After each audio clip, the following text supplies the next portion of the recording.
Masarap na, healthy pa, at talagang hahanap-hanapin mo. Pork roll with vegetables naman po tayo. Umpisahan ko na po ang pagluluto. Unahin ko lang pong lutuin itong pork roll. So ito po guys ay binili lamang po namin ng ready na.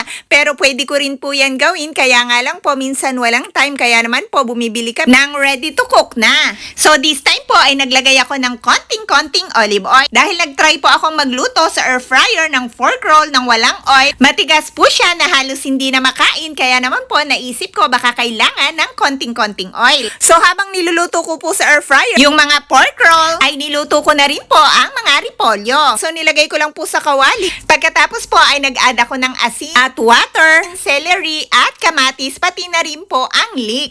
Para po healthy ay hindi ko na po ito ginisa. Kaya naman po hahayaan ko lang po yan maluto at hinalo-halo ko lang po para magpantay po ang pagkakaluto dito.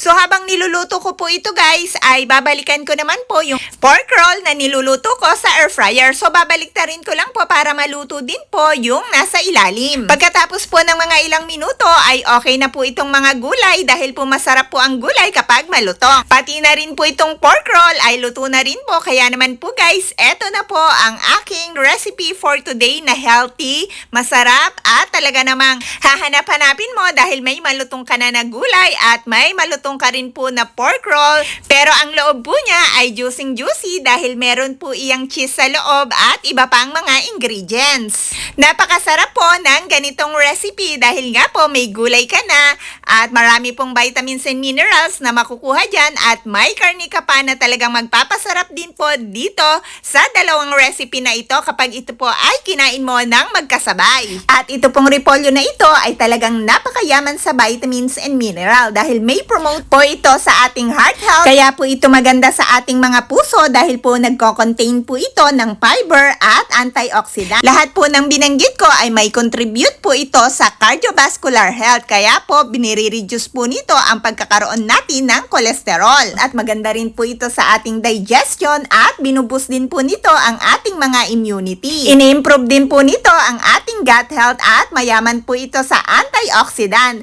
At pine-prevent po nito ang pagkakaroon natin ng cancer. Ine-enhance din po nito ang ating mga bone health. May tulong po ito sa weight loss at anti-inflammatory properties. Healthy po ito sa skin. Nilo-lower din po nito ang cholesterol. Kaya naman po guys, ang cabbage po ay napakayaman po talaga sa vitamins and minerals. Lalo na po kung hindi po natin iyan igigisa. Sa ganong paraan po ay makakaiwas tayo sa inflammation. Kaya po ako ay hanggat maaari at pwede naman ay hindi na po ako nagigisa o nagpipirito. Kung ikaw po ay gusto mo rin magpa-good health, ugaliin pong kumain ng gulay at prutas para lagi po tayong good health at mag-exercise na rin po at least 3 times a week nang dahan-dahan lamang po. At kung hindi naman po kaya ng exercise, kahit lakad lamang po ay okay na okay pong exercise ang lakad. So sana po ay nagustuhan mo ang recipe ko for today at sana rin po ay may natutunan ka. Sana po ay magpag-good health ka na din po